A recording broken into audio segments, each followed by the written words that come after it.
Welcome to Accession. Today, we're at the Worcester Art Museum, but we're not here for what you might traditionally consider art, and we're certainly not here for what you'd normally expect to find in an art museum. This story isn't about a painting, or a sculpture, or a vase, or a vase, or a photograph. It's about, well, I'll let you see for yourself when you get there. We're going to head to a familiar corner of the museum, the room right off the mosaic court where Mentuhotep still sits, keeping watch. As you pass Shelley, be sure to give him a nod and a wink. From this room, we'll want to head to the next room over, if Shelley and Mentuhotep were to look to their right.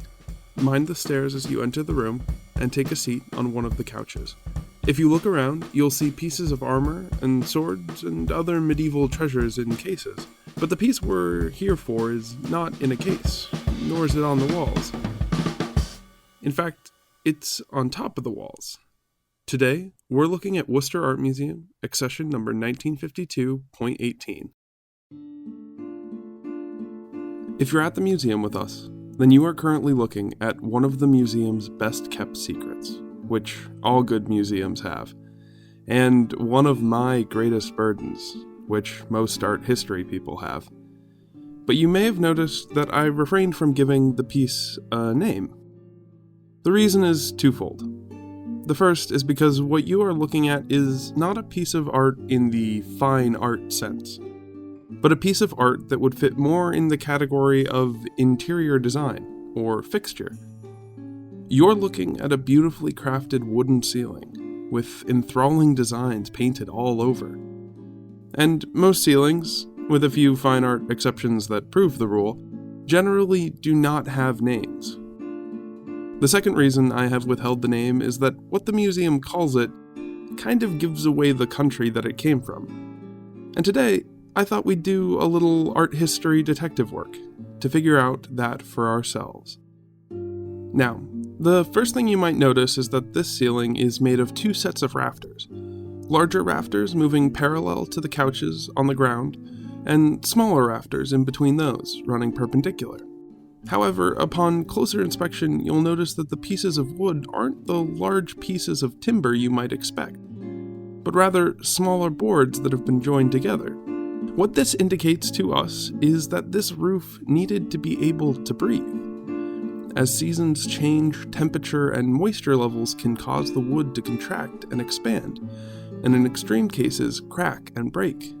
But with multiple smaller boards joined together, there's room for the boards to expand and contract without causing larger structural damage.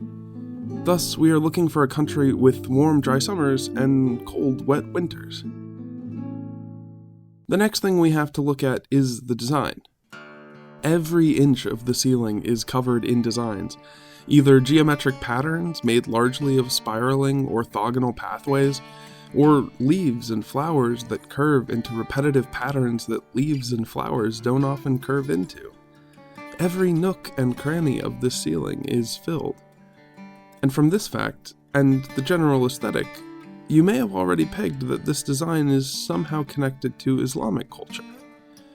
In Islamic art, we often refer to the four components of Islamic ornamentation: vegetal patterns, geometric patterns, calligraphy, and figural representations, with figural representation being almost entirely absent from architecture and religious art for religious reasons. Additionally, whatever is being covered with Islamic ornamentation is usually completely covered, without being overly crowded, an aesthetic idea that is often not quite accurately associated with the European idea of horror vacui, or kenophobia for those of you who, like me, prefer the Greek alternatives. But if you see these two principles, one or more of the four types of Islamic ornamentation, and a complete covering by said ornamentation, you can wager a fair guess that the piece is probably Islamic, if not heavily influenced by Islamic art.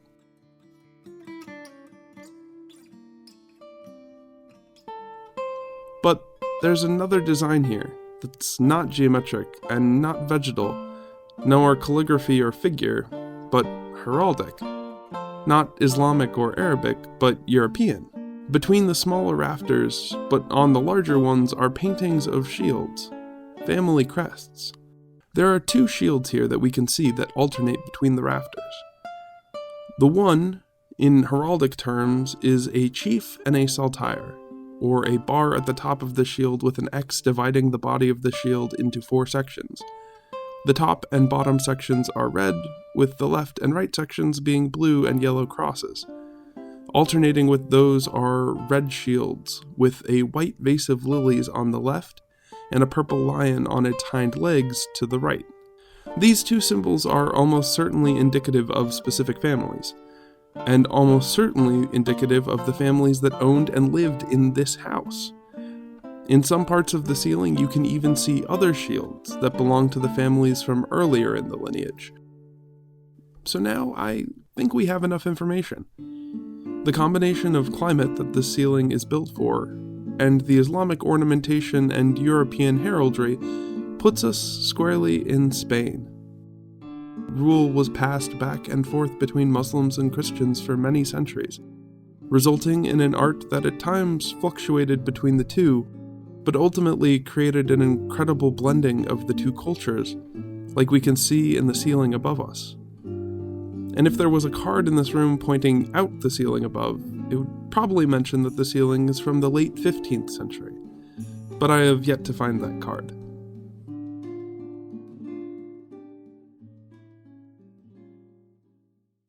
Now just take a moment to think about that. This ceiling, the one above you right now, is over 500 years old. The one that you are looking at this very minute was not built for this room. It was on top of some other set of 4 walls over some other floor in a country across an ocean. To me, that's absolutely incredible. Unfortunately for us, Spain is as close as we are going to get on geographically pinning down the original location of this roof. Because we don't actually know what family is associated with the shields that were last painted on these rafters. And despite the fact that it's a roof that was once attached to 4 other walls, we don't actually know where those 4 walls are. The museum didn't even buy the roof in Spain. If we could find that card with information on this ceiling, we would know that it was purchased in Venice in the 1930s. And when the director of the WAM at the time traveled to Spain to see the house where we thought the ceiling originally resided, it was discovered that the room was far too small, and there's no way that it could have been that house.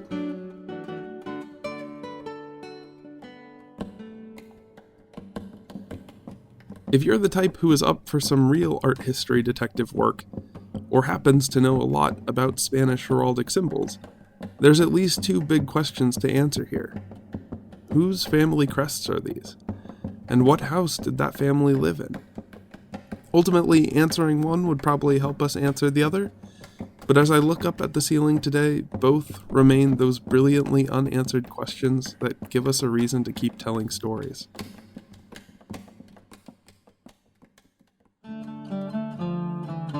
Today, as we look upon the roof, it appears dusty, muted.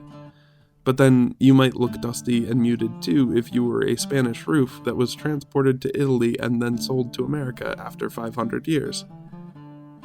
But blink for just a moment, and you can't help but see the reds brighten back to a deep rose color. The blues shoot to the color of an ocean on a warm, clear day. The oranges ripen to the color of their eponymous fruit, and the greens become more verdant as the plants come alive upon the ceiling. I like to imagine that the people who lived in this house, who wanted their roof painted in this way, wanted it to seem like the world above them was overgrown, like their home contained the capacity for the most fascinating forms of life, that even their ceiling had some sort of life to it.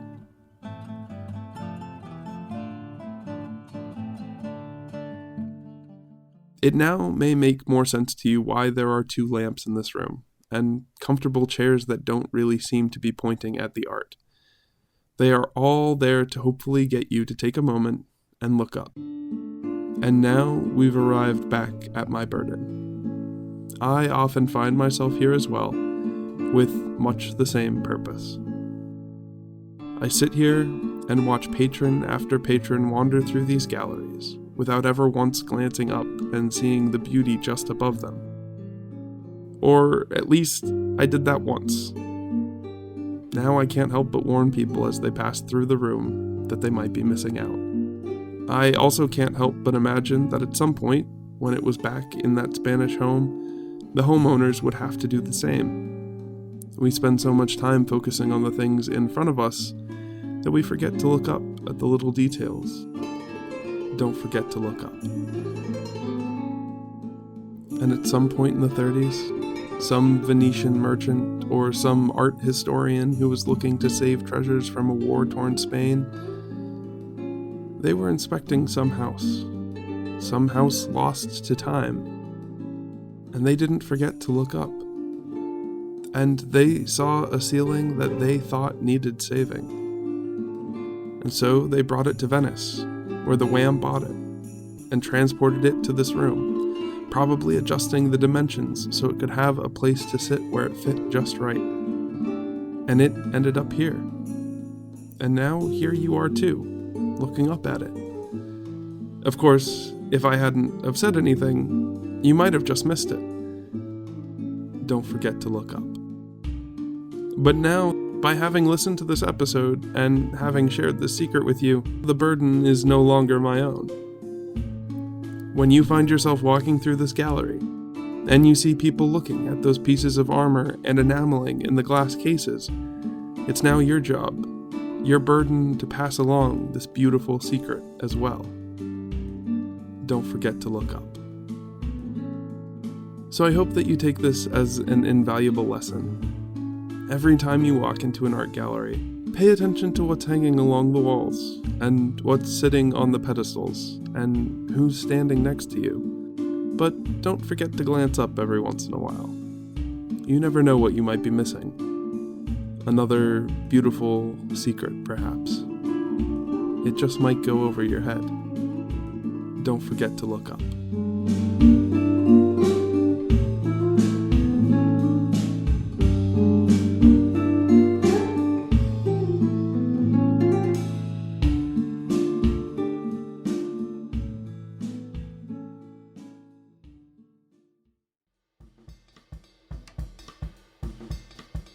Thank you for listening to this week's episode of Accession.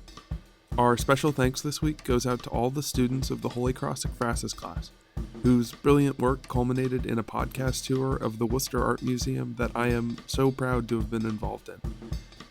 Their work has been a huge inspiration to me, and I can't wait to share it with you as those stories get published right here at Accession over the summer. You're going to want to stick around for what they have in store. The drum music that serves as our theme is played by Mike Harmon, with Casey Dawson providing his recording, engineering, and editing talents.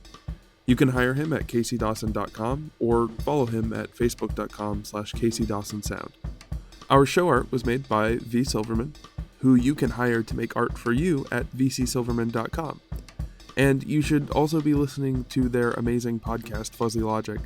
Last week, I literally had to pull the car over. It was so funny.